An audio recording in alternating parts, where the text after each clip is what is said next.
You and your A little brat routine have 10 minutes afternoon to at get the out or I'm Ashford calling the Grand cops. Hotel Oh my came God, to a is she sudden stealing? halt As every eye in the lobby turned toward a single confrontation. At least look professional while you're being Standing escorted alone in out. front Just of get her dozens out of of here. wealthy guests, Angela Carter faced a public accusation This that is threatened to exactly why I destroy told her my daughter not reputation. to hire those people. This is what happens when we lower our hiring standards. I have the footage. The real footage. You think anyone's gonna believe you over me? You're nobody, Angel. And your daughter's gonna grow up knowing her mother's a thief. Miles away, a single glance at that necklace would awaken memories long believed lost and send one of the Mr. world's Ashford, I can most explain. powerful men racing toward the hotel. Where did you get that? Man, she stood there with proof, with her crying daughter in her hand, and he still chose to humiliate her? Let's find out what really happened. You and your little brat need to be on the street in 10 minutes or I'm calling the police. The lobby of the Ashford Grand Hotel, marble floors polished to a mirror shine, crystal chandeliers catching the afternoon light, and a television crew setting up tripods near the concierge desk. Tuesday at 3 p.m. The hotel's Commitment to Excellence special was going live in 20 minutes. 47 guests watched from velvet armchairs and beside potted palms. A congressman's aide, 2 venture capitalists, a retired appellate judge, all of them holding champagne flutes, all of them staring at the black woman in a gray server's uniform standing beside the housekeeping cart, her 6-year-old daughter's hand in hers. Derek Callahan, the general manager, stood 3 feet away in his tailored navy suit, Hermes tie perfectly knotted, voice projecting across the lobby like he was addressing a conference, not a single employee. "This hotel has standards," he continued, turning slightly to make sure the nearest camera caught his profile.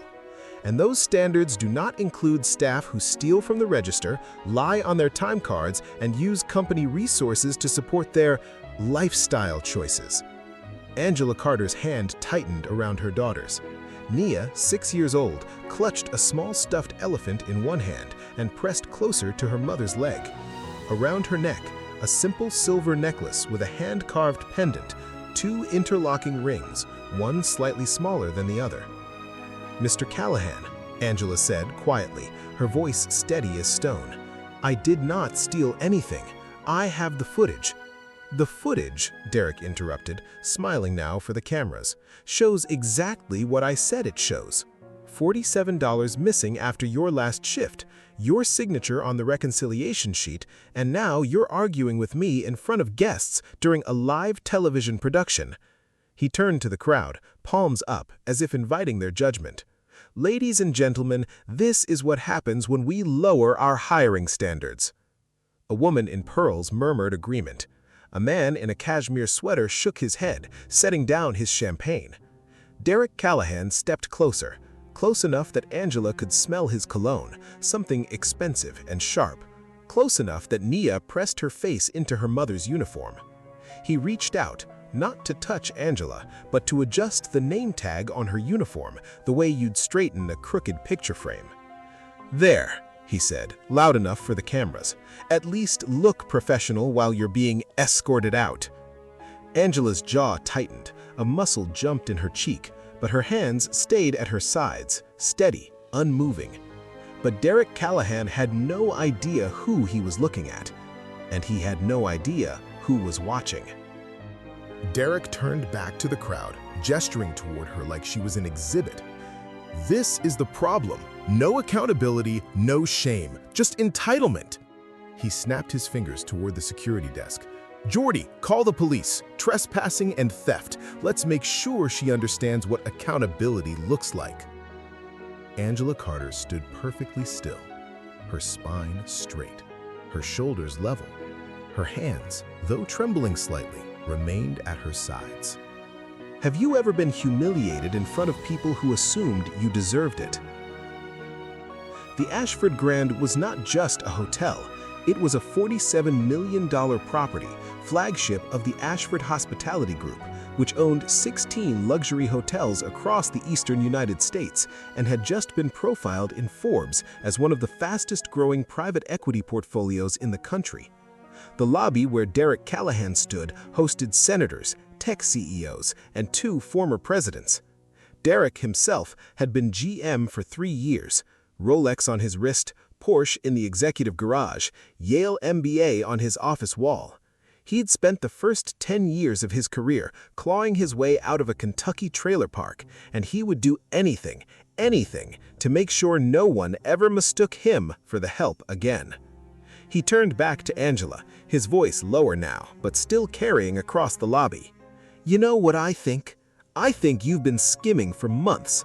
I think you figured a single mother could play the sympathy card and no one would check the numbers." He glanced down to Nia, who was staring at the floor, clutching her elephant tighter. "And I think you're teaching that little girl that stealing is fine as long as you cry about it after." From the cluster of bystanders, a voice called out, "Just get her out of here, Derek. We don't need the drama."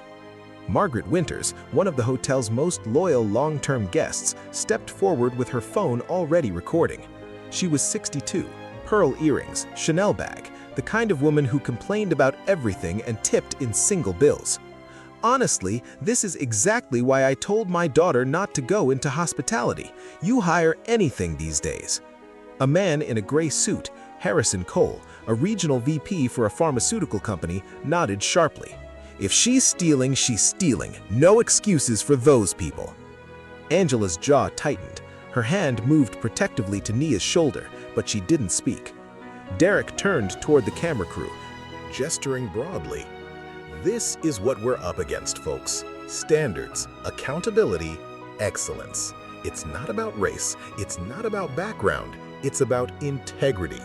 He let the word hang in the air like a gavel strike. Margaret zoomed in with her phone. "Oh my God, she's not even crying. She really thinks she's going to get away with this." A woman near the palm plants, Judith Resnick, a venture capitalist in a cream blazer, laughed. Actually laughed. Maybe she's done this before. People like these just know how to work the system. Angela's eyes closed for just a second.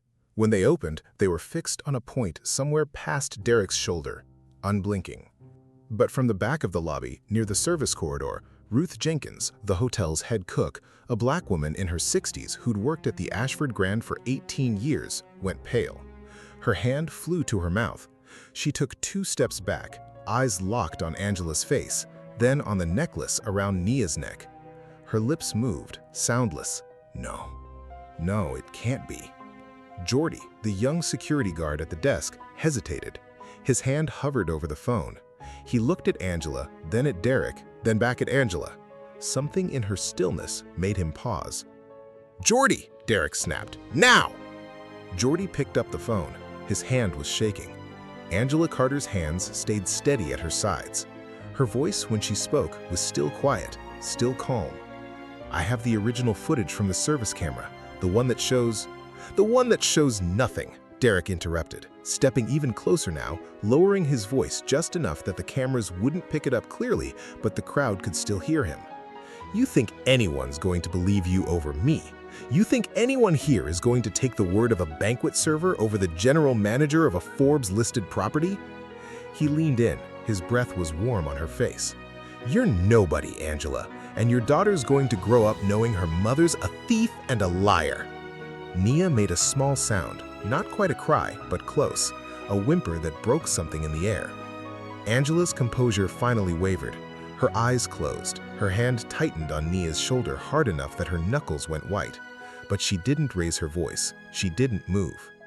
From the hallway near the executive offices, another figure appeared. Thomas Grady, dressed in a dark suit, graying at the temples, a leather portfolio under one arm. He'd been the late Walter Ashford's personal aide for 20 years. Now he was the COO of the entire Ashford Hospitality Group.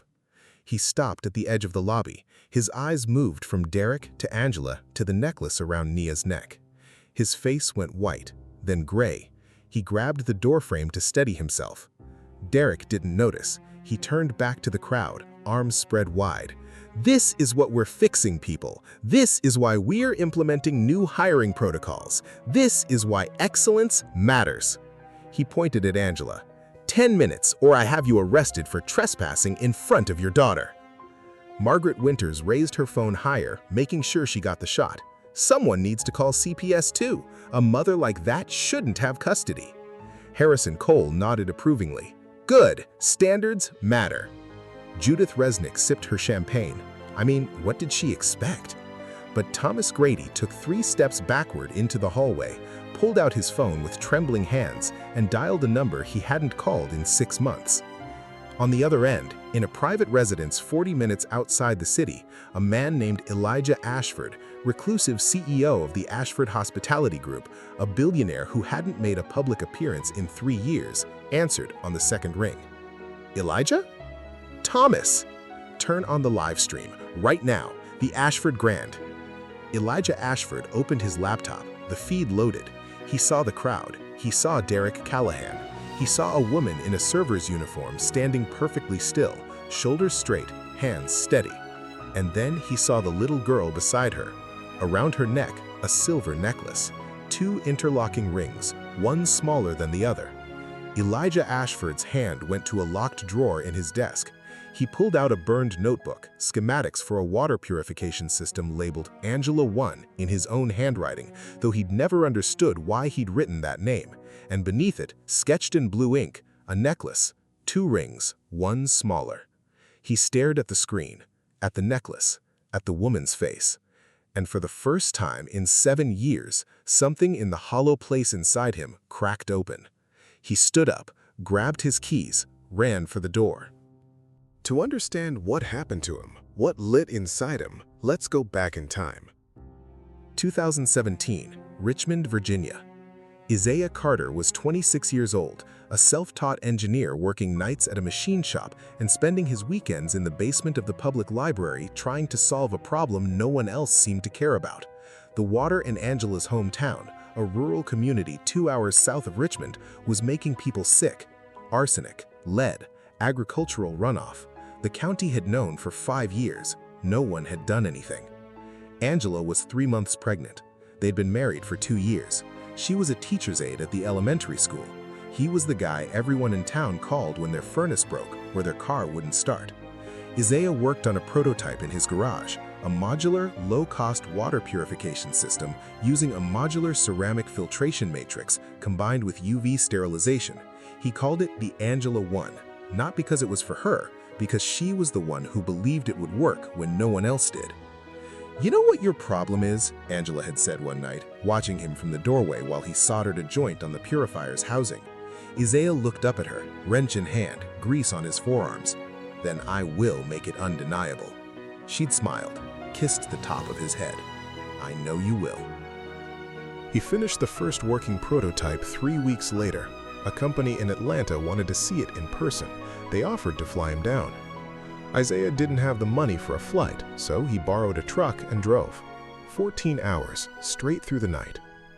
He was 6 miles outside of Lynchburg when the semi-truck ran the red light.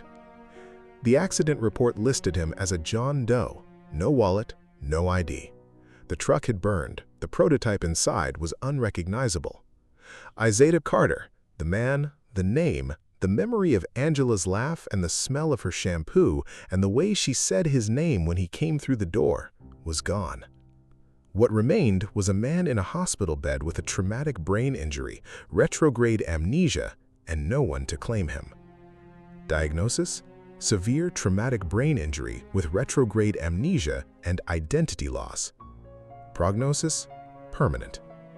3 months later, a man named Walter Ashford, a hotel magnate and philanthropist with no children of his own, was visiting the long-term care ward as part of a charity tour. He saw the nameless man sitting by a window, sketching something in a notebook the nurses had given him. It was a water filter. Walter sat down beside him. "Do you know what that is?" The man looked at the sketch. "No, but I think it's important." Walter Ashford hired the best neurologists in the country. They confirmed what the state hospital had already said. The memories were gone. They weren't coming back. "Then we'll build new ones," Walter said. He named the man Elijah, gave him a job, taught him the hotel business, left him the company when he died 4 years later. Elijah Ashford built an empire, 16 properties, $230 million in annual revenue, a water purification patent he'd filed 18 months after the accident that now provided clean water to 140,000 people across 6 states. He never knew why he'd kept the burned notebook. He never knew why he couldn't throw away the sketch of the necklace. But he knew there was a hollow place in him that nothing, not success, not money, not Walter's fatherly pride, had ever filled. Back in the Ashford Grand lobby, Derek Callahan raised his voice one more time. "Security! Now! I want her belongings searched. Jordy, check the cart. She might have stashed something." Angela didn't move, didn't protest, just stood there, one hand on Nia's shoulder. Margaret Winters circled Angela slowly, phone raised, narrating for her followers. "So we're literally watching a thief get caught on camera. This is insane." Ruth Jenkins, from the back of the room, whispered, "Stop, please stop." No one heard her. Angela's voice, quiet but clear, cut through the noise. "I've worked here for 8 months. I've never been late. I've never called in sick. I've never taken anything that wasn't mine." Derek turned to her, sneering, "And yet here we are." Angela Carter reached into the pocket of her uniform and pulled out a small vinyl folder, the kind used for keeping employee documents. She set it on the concierge desk, didn't open it, just rested her hand on it, fingers spread flat. Derek glanced at it, then back at her. "What is that supposed to be? A lawyer? A union card?" "Ha, sweetheart, I don't care if you've got the ACLU on speed dial. You're out of here." The folder stayed closed. From the back of the room, Ruth Jenkins stepped forward. Her voice was quiet, but it carried. "Derek." He turned, irritation flashing across his face. "Ruth, not now." "Derek," she said again, louder this time, her hands clasped in front of her like she was praying. "That's not—" "Ruth, I swear to God, if you're about to defend her—" "I'm not defending anyone." But her eyes stayed locked on Angela, and her hands were trembling so hard she had to press them together to keep them still. Margaret Winters, still filming, called out, "Just call the cops already! This is embarrassing!" Jordy, the security guard, picked up the phone. His hand was shaking. He started to dial. But then the glass doors at the entrance of the lobby opened. A man in a black suit and sunglasses stepped inside. He didn't speak, didn't look at Derek, didn't look at the cameras. He walked directly to Thomas Grady, leaned in close, and whispered something in his ear. Thomas closed his eyes, his jaw clenched. He nodded subtly, once. The man in the black suit stepped back and stood by the door, arms crossed, waiting. Derek saw him, his confidence flicker. "Whose the hell is that?" No one answered. Derek's voice went up half an octave. "Thomas, I asked you a question. Who is that?" Thomas didn't look at him. He was staring at Angela, at Nia, at the necklace. "Thomas!" Still nothing. Priya Shah, the assistant manager, stepped out of the back office with her phone in her hand. She looked at Derek, then at Angela, then at the folder on the desk. Her face went pale. She pressed one hand to her stomach like she was going to be sick. Derek sighed. "Priya, what?" Priya said, her voice shaking so hard the words came out in pieces. "You need to stop." "Excuse me?" "You need to stop. Right now. Please." Derek's face flushed red. "Are you seriously?" "I have the real footage," Priya said. She held up her phone, screen facing out. "The footage you edited. The footage that shows Marcus putting the $47 in the register after Angela's shift ended. The footage that shows you transferring it to the safe and then writing up the falsified report before she even clocked out." The lobby went silent. You could hear the hum of the chandeliers, the faint buzz of the cameras, someone's champagne glass rattling against a saucer. Derek stared at her, his mouth opened, closed, opened again. "You're lying." "I'm not." "You're lying," he said again, louder now, desperation creeping into his voice. She put you up to this. She—" Margaret Winters lowered her phone slowly. Her hand was shaking. Harrison Cole took a step back from the crowd, his face unreadable. Derek's hands clenched into fists. "You're fired, both of you. Security, I want them both." And then a voice from the entrance of the lobby, calm and quiet, and carrying the weight of someone who didn't need to shout, said, "No one is calling anyone." Elijah Ashford stepped into the room. He was tall, lean, dressed in a charcoal suit that looked like it cost more than Derek's car. His face was unshaven. His eyes were red-rimmed like he'd been crying or hadn't slept in days. His hair was disheveled. He looked like he'd run the entire way. He walked slowly, his gaze locked on the woman at the concierge desk, on the little girl beside her, on the necklace. Derek turned, his mouth opening. "Mr. Ashford, Elijah held up one hand. Derek stopped mid-sentence. His mouth snapped shut like he'd been slapped. Elijah walked past him, past the cameras, past the crowd, past Thomas, who stepped aside and bowed his head slightly, like a soldier letting his commander pass. He stopped in the center of the lobby. He didn't look at Derek. He looked at the cameras, at the guests, at Margaret Winters still holding her phone. "Turn them off," he said quietly. The camera crew looked at each other. One of them started to lower his lens. Derek's voice cracked. "You can't. This is a scheduled broadcast." Elijah turned his head, just slightly, and looked at Derek for the first time. He didn't say a word. Derek's mouth snapped shut. The color drained from his face. The cameras went dark. Elijah turned back to Angela. His eyes moved to the necklace, then to her face. He took one step closer, then another. And in a voice that was barely a whisper, raw and breaking, he said, "Where did you get that?" Angela's lips parted. Her hand moved instinctively to Nia's shoulder, pulling her closer. "I made it," she said quietly, her voice shaking now, the composure finally cracking. "For my daughter.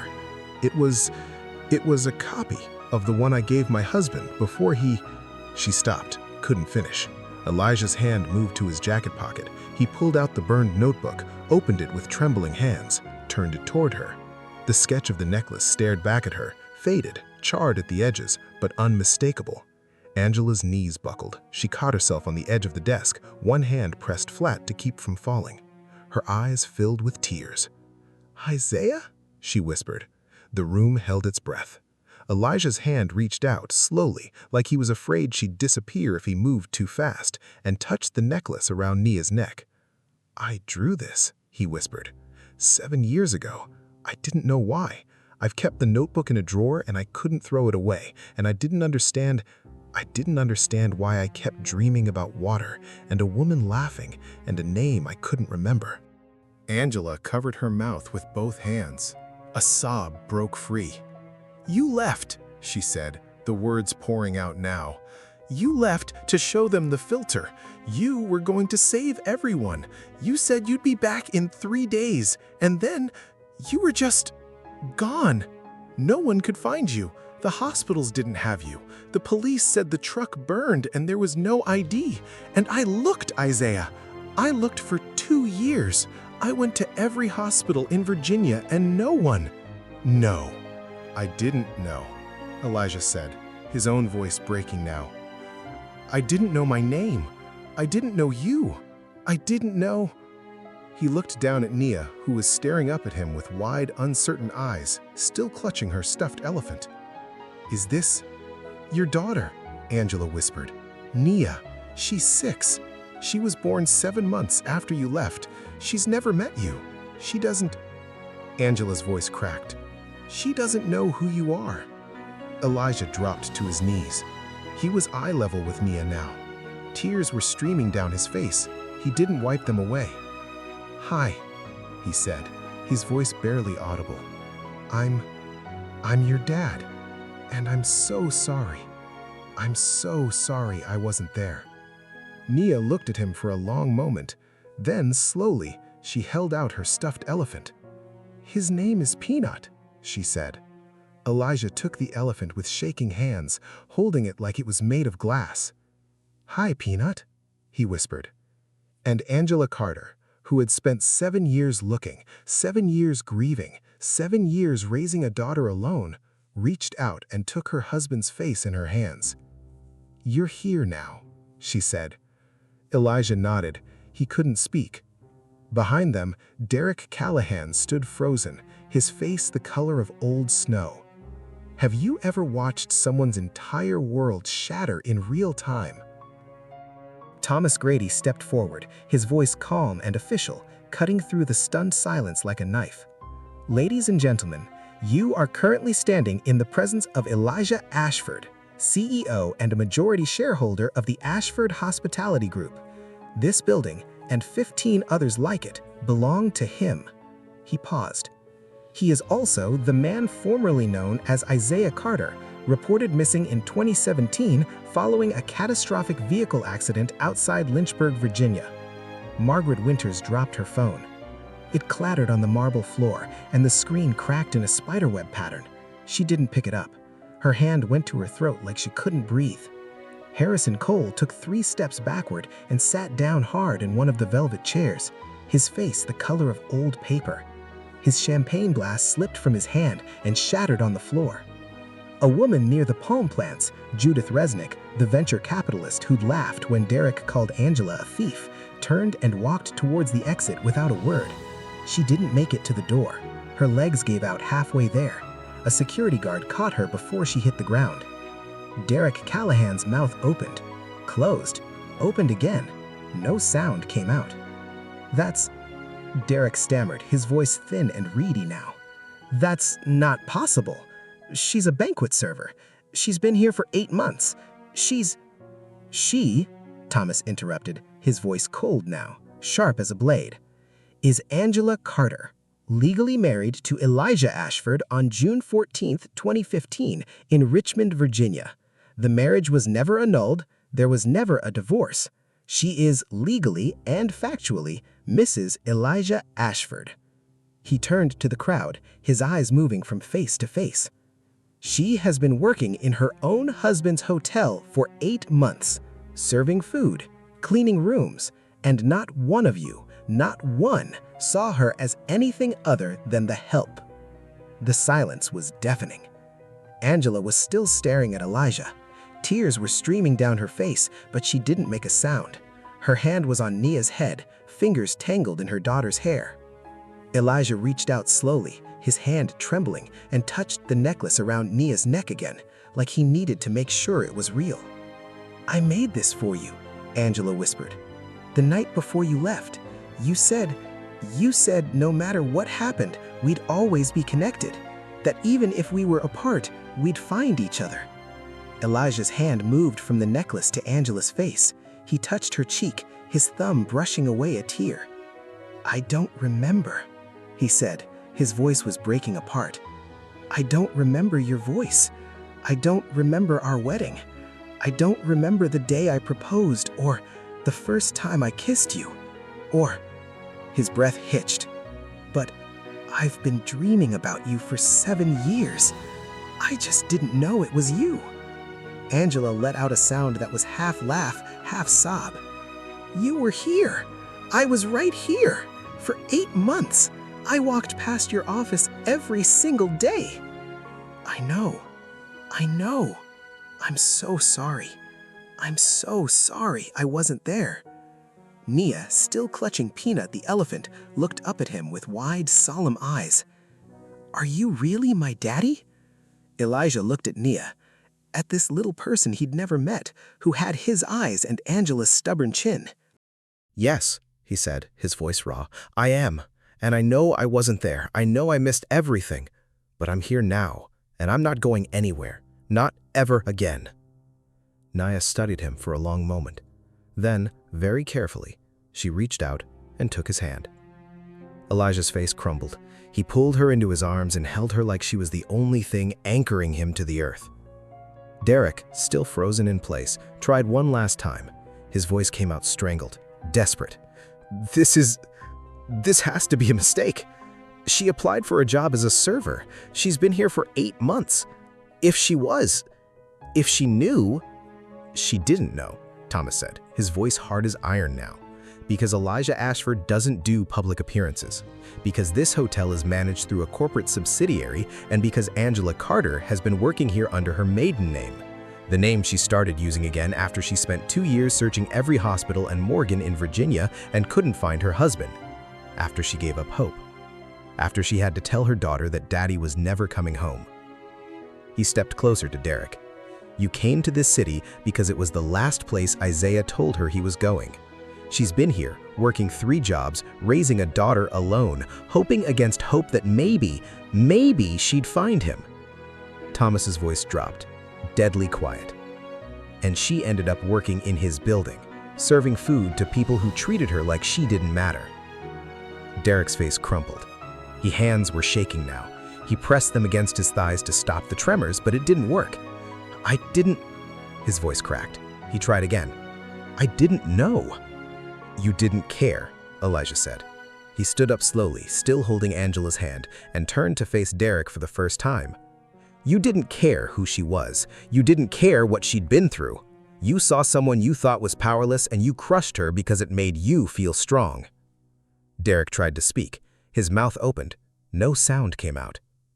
His hands were shaking harder now. He pressed them against his thighs, fingers digging into the fabric of his expensive suit. I was just... His voice broke. I was trying to protect your image, Elijah finished. I know. That's what makes this worse. You weren't cruel because you hated her. You were cruel because you thought it didn't matter, because you thought no one would stop you, because you thought she was nobody. Derek's face crumpled. And Derek Callahan, general manager of the Ashford Grand, Yale MBA, Rolex on his wrist, Porsche in the garage, broke. He put his face in his hands, his shoulders shook. He didn't make a sound, but everyone could see it. He was crying. Angela watched him for a long moment. Then, slowly, she looked away. Not forgiveness, just enough. Elijah stood in the center of the lobby, still holding Angela's hand, and addressed the room in the same calm, measured tone he'd used to build a company from nothing. Derek Callahan, you are terminated effective immediately. You will be escorted from the property. Your corporate accounts, access credentials, and company assets are frozen as of this moment. You will be hearing from our legal team regarding fraud, harassment, and falsification of business records under Virginia Statute 18.278. Derek's legs looked unsteady. He reached for the concierge desk to steady himself. Elijah continued. Over the past 3 years, you have fired 47 employees based on falsified documentation. You have created a hostile work environment that resulted in 12 formal complaints to HR, all of which were suppressed or ignored. You have cost this company $1.3 million in turnover, legal settlements, and reputational damage. He turned to Thomas. We're reopening every termination case from the last 3 years. Every employee gets a formal review. Anyone who was wrongfully terminated gets back pay, restoration of benefits, and a formal apology in writing. Thomas nodded. Already in motion. Derek tried to speak. You can't. I can, Elijah said. I own the company. But more importantly, I'm doing this because Angela spent 7 years looking for me. She worked 3 jobs, raised a daughter alone, and when she couldn't find me, she came to the one place I told her she was going. And she ended up working in my building, serving food to people who treated her like she didn't matter. He turned back to Derek. You didn't just humiliate an employee. You humiliated my wife, in my hotel, on my property, in front of my daughter. Derek's face crumbled. He sank into a chair. He whispered, I didn't know. I was just trying to protect your image. I know. That's what makes this worse. You weren't cruel because you hated her. You were cruel because you thought it didn't matter. He paused. But I'm not going to destroy you. Derek looked up, confused. You're going to enroll in a workplace ethics program. You're going to complete 200 hours of community service in a nonprofit hospitality training program for underserved communities. And if you do that, if you actually learn what you did wrong, I'll write you a reference for a non-managerial position, somewhere far from here. Derek's mouth opened, closed. Why? Because someone gave me a second chance when I had nothing, Elijah said, and because my wife taught me that mercy is stronger than revenge. He turned to Ruth Jenkins, who was standing near the service hallway, tears streaming down her face. Ruth, you've worked here for 18 years. You were loyal to my wife when no one else was. Effective immediately, you're the new director of hospitality services. Salary, benefits, and a formal title. Ruth covered her mouth with both hands, sobbing. Elijah turned to Priya. You kept the footage. You stayed quiet because you were afraid. I understand that. But you came forward when it mattered. You're promoted to assistant general manager, and you're going to help me rebuild this place into what it should have been." Priya nodded, tears in her eyes. Finally, Elijah turned to Marcus Webb, the young busboy who'd been standing in the corner the entire time, pale and shaking. "You put the money in the register after Angela's shift, didn't you?" Marcus nodded, his voice barely audible. I didn't know Derek was going to. I thought I was fixing a mistake." "You were. You're not in trouble, but you're going to testify in writing to everything you saw, and you're going to help us make sure no one else gets blamed for doing their job." Marcus exhaled, his shoulders sagging in relief. Elijah looked around the lobby one more time, at the cameras, dark now, at the guests, silent and pale, at the staff watching from the edges of the room with wide eyes. This company was built by a man who believed that hospitality meant dignity. It meant seeing people, not as staff or guests or numbers on a balance sheet, but as people, as human beings who deserve respect. He turned to Angela, who was still standing beside Naya, her hand resting on their daughter's head. "I know I wasn't there. I know I missed your first steps and your first words and your first day of school. I know I wasn't there when you were scared or when you were sick or when you needed me." Naya watched him with those wide, solemn eyes. "But I'm here now, and I'm your dad, and I'm not going anywhere. Not ever again." Naya looked at him for a long moment. Then she held out Peanut the elephant again. "You can hold him if you want. He makes me feel better when I'm sad." Elijah took the elephant carefully, like it was the most precious thing in the world. "Thank you," he whispered. Naya smiled, small but real. And for the first time in 7 years, Elijah Ashford felt whole. 6 months later, Derek Callahan completed his ethics program in community service. Elijah wrote him a reference for a front desk position in a mid-tier hotel in Raleigh. He took it. He's still there. Margaret Winters and Harrison Cole were banned from all Ashford properties. Margaret issued a public apology on social media. Harrison did not. 47 former employees were reviewed. 31 were offered reinstatement or compensation. 12 accepted. The rest had moved on. Ruth Jenkins ran the hospitality services department with the same quiet competence she'd shown for 18 years, but now people listened. Priya Shah implemented new anti-fraud protocols across all 16 Ashford properties. Turnover dropped by 40% in the first year. Angela Carter Ashford returned to teaching. She didn't need to work, but she wanted to. Elijah understood. Naya started first grade. She told everyone her dad worked with water and used to not remember things, but now he does. Elijah Ashford began appearing in public again, not for press, not for investors, but for the people who worked in his buildings, cleaned his rooms, and served his guests. He remembered their names now. He made sure they were seen. And every night when he came home to the small house they'd bought together, not a mansion, not an estate, just a house with a backyard and a porch and burnt toast in the mornings, Angela would ask him the same question, "Do you remember today?" And Elijah would smile and say, "I will now." When someone has the power to humiliate you in front of a crowd, what stops them? Is it consequences? Or is it the chance that the person they're humiliating might be the one person they can't afford to lose? If this story reminded you that justice isn't always loud, that mercy isn't weakness, and that the people we overlook might be the ones who matter most, subscribe for more stories that prove dignity always wins in the end.